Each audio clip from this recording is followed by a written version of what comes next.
Olá, jovens! Professor Rosildo, prazer estar com vocês novamente. Desta vez para nós aprendermos sobre o processo de formação de palavras, né? Formação de palavras, que é muito importante para o nosso dia a dia, né? Para o nosso dia a dia. Formação de palavras é muito importante porque a cada dia surge na língua portuguesa novas palavras, né? Assim como o professor Murilo Melo Fernandes falou que o computador poderá sofrer algumas alterações até ficar vulgar, quanto ao rádio, o telefone, a geladeira e o televisor. Assim como é a língua portuguesa. A cada momento surgem novas palavras que nesse processo nós chamamos de neologismo, né? Neologismo é o processo de novas palavras diante das já existentes, né? Toda hora você vê alguém criando novas palavras diante de uma já existente, embora esteja fora da norma culta, né? Mas existe isso. Então é assim. Só que a norma culta, ela reconhece algumas palavras dentro do processo de derivação e composição. Então, de um modo bem simples e objetivo, quero mostrar para vocês como isso acontece, né? O processo de formação de palavra através de derivação, ela tem 4 processos, né? 4 até mesmo 5 processos. O primeiro é por sufixação, tá? Isso aqui é muito simples. Esse processo é quando o sufixo ele incorpora ao radical e formando uma nova palavra. O sufixo ele vem após o radical. Então a palavra boi, né? O substantivo boi, foi acrescentado o sufixo ada. Formou-se boiada, né? Boiada. Surgiu essa nova palavra de boiada. Tá? Temos aqui a palavra felizmente, que é o acréscimo do sufixo mente sobre o radical feliz. Tá? Observa que o radical permanece sem alteração e é apenas acrescentado o sufixo. Assim como o prefixo, a prefixação, é onde o radical está antes do... Aliás, o prefixo vem antes do radical. O radical capaz recebeu o prefixo in, que é o contrário, é uma contrariedade, né? Passou a ser incapaz.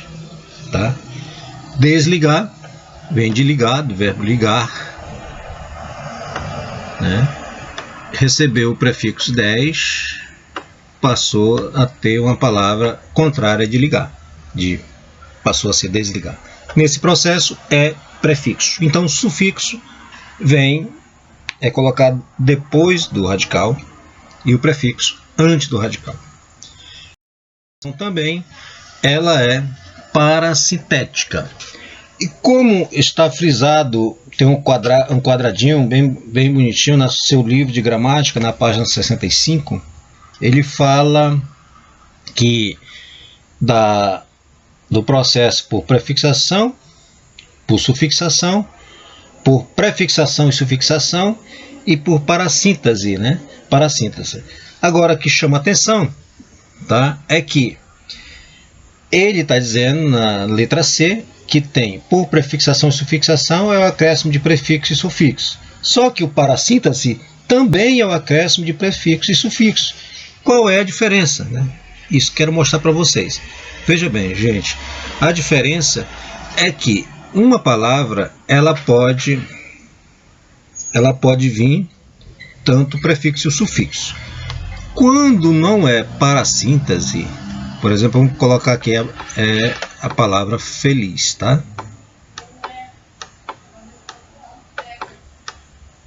Palavra feliz. Aqui é o radical. Tá? Vou acrescentar aqui um prefixo, in. In. E vou acrescentar também mais a palavra, o sufixo mente. Tá? O sufixo mente. O sufixo mente. Formou-se o que então? Uma palavra só, infelizmente. Veja que no processo parasintético isso acontece. Mas, veja bem, aqui o radical, isso aqui é o radical, ele preservou-se, a palavra feliz continua, o radical feliz continua, a palavra primitiva feliz continua. E Deus transformou-se em uma nova palavra, infelizmente, né? Então, preservou-se aqui a palavra, não perdeu nenhum elemento da palavra do radical feliz. Então, esse processo aí é o processo de derivação por prefixação e sufixação. O parassíntese é a mesma coisa. A diferença qual é? Perde-se, vai perder o radical. Um elemento do radical vai ser perdido para formar a nova palavra. Quer ver um exemplo? Aqui é a palavra envergonhar. Tá? Envergonhar é formada pelo prefixo em, o radical vergonha e o sufixo a. Então, perdeu o radical, perdeu a palavra vergonha, perdeu o a, o elemento a, para formar-se uma nova palavra, envergonhar. Veja a diferença? É simplesmente isso. Isso tem que ser entendido, porque nos concursos que vocês farão, existe as bancas, coloca essa pegadinha aí. E quem não estiver preparado para isso, vai errar a questão sem dúvida nenhuma, tá? Vai ter várias alternativas bem parecidas e certamente vai ser confundido, né? Outra dica para ter certeza que é o processo de derivação por parasintético é que sempre, normalmente, eles são os verbos. São os verbos. Então, vem do processo, é uma palavra substantiva que transformou-se no verbo, tá? Ou um adjetivo que se transformou-se no verbo, como por exemplo amolecer, esfriar, endoidecer, tá? Olha aqui, ó. Amaciar vem do adjetivo macio, tá? Acrescentado o prefixo mais o sufixo, perdeu-se o o e transformou-se no verbo amaciar. Gente, não esqueçam disso, tá ok? Não esqueçam disso, isso é importante para entender essa temática. Muito bem. Aqui eu chamo a atenção também que no livro de vocês vão encontrar a diferença, tá, do processo de derivação por processo impróprio e regressivo. Veja bem, a derivação regressiva, ela também é um processo que transforma as classes das palavras por um outro sentido, né? Regressiva é o processo em que há a redução da palavra primitiva, que ocorre com substantivo derivado de verbos. Então, olha só, veja bem. A derivação regressiva, o que é isso? É parte do verbo no infinitivo, mudar, para o substantivo, muda. Tá? Só que perdeu-se aqui, para fazer essa transformação, perdeu-se um elemento aqui do verbo. Tá? O R. Olha o R aqui. Então o verbo transformou-se num substantivo. Simplesmente pela perca de um elemento. Então, esse processo aqui é o processo de derivação regressiva. Não esqueçam disso, quando isso acontece. Da mesma forma, a derivação imprópria, tá? É quase a mesma coisa. Agora, tem uma diferença. Tá? A derivação imprópria é o processo em que a palavra passa de uma classe gramatical para outra sem alteração em sua forma, mas com mudança de sentido. Vocês estão entendendo? Então veja bem, qual é a forma, o exemplo A aqui, ó, que é o adjetivo passa para o substantivo. Tá? Então, o adjetivo bons, com o acréscimo aqui de um artigo definido, tá? Os, esse adjetivo, essa palavra bons já não é mais um adjetivo, passa a ser um substantivo, os bons. Os alunos do nono ano são bons, tá? Os bons alunos do nono ano, tá? Alunos do nono ano são bons, é um adjetivo. Os bons alunos do nono ano já é um substantivo. Ok? Agora, aí a regra diz que não perde a palavra primitiva dessa transformação, não se perde. Diferentemente da regressiva, que perde. A imprópria não perde. É quase o mesmo processo. Ao contrário, não perde, só é acrescentado um antecedente. Tá? Normalmente é um artigo definido ou indefinido, que é o caso aqui, ó. Na regra, os particípios passam para os substantivos ou adjetivos. Então, o verbo feito é um verbo na forma de particípio. Então, quando acrescentou-se o artigo indefinido 1, já não é mais um verbo, passa a ser um feito, algo realizado, né? Um feito, um produto feito, né? Um produto feito, um feito, um fato, uma ação que foi concluída, né? Tornou-se um substantivo. Então, artigo indefinido. Agora, qual é o feito? Ninguém sabe. O artigo é indefinido. Tá? Ninguém sabe qual é. O verbo passado, né? Estou passado. Então, o passado passou a ser um substantivo. Tá?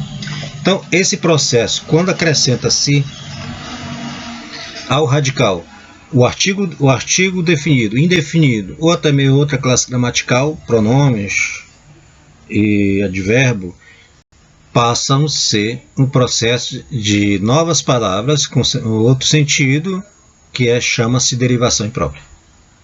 Ok, gente? Então, não esqueçam. Derivação por sufixação, prefixação, derivação por prefixação e sufixação, derivação parasintética, derivação imprópria, derivação regressiva. Ok? Anote simplesmente os exemplos, as regras, que você não vai esquecer nunca mais disso aí. Tá ok? O processo de formação de palavras são palavras compostas, né? Compostas. Como é que essas palavras são compostas?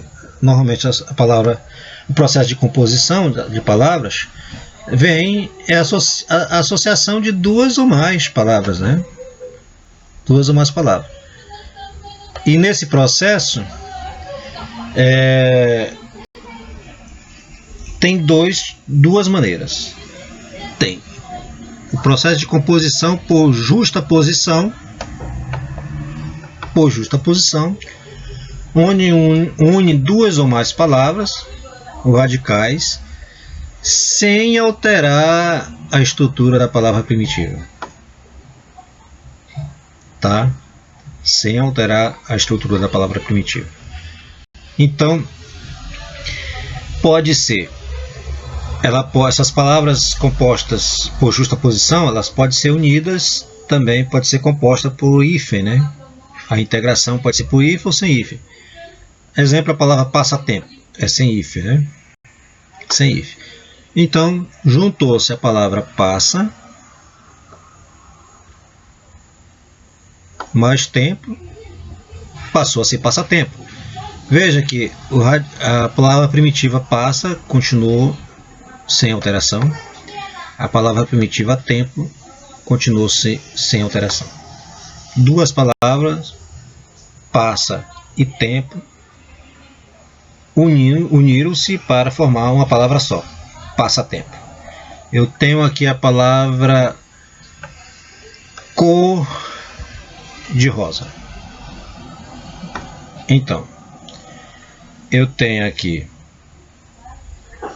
a palavra cor, de a preposição de e a palavra rosa. Foram ligadas, passou a ser uma palavra compostas, ligadas por hífen, tá? Para ser uma palavra só, cor de rosa. Tá? Cor de rosa é uma palavra só. Ok, gente? Então, nesse processo, quando o radical não sofre alteração, sua palavra primitiva, nenhuma delas sofre alteração, o processo da composição é por justa posição. Tá? Da mesma forma, diferentemente do processo de composição por aglutinação. Tá? Aglutina-se as palavras, sendo que um ou mais elementos se perdem. Um elemento que eu falo é elemento fonético, né? Então há uma supressão de algum elemento para formar a nova palavra. Exemplo aqui. A palavra água mais ardente.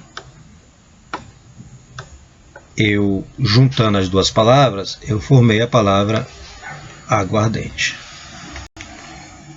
Observa-se que perdeu-se aqui o A da palavra ardente. Tá? Preservou só o água e R dente. Então, aguardente. Olha a diferença do processo de composição por justa posição por aglutinação. Justa posição não perde nenhum elemento da palavra primitiva. Já a aglutinação perde.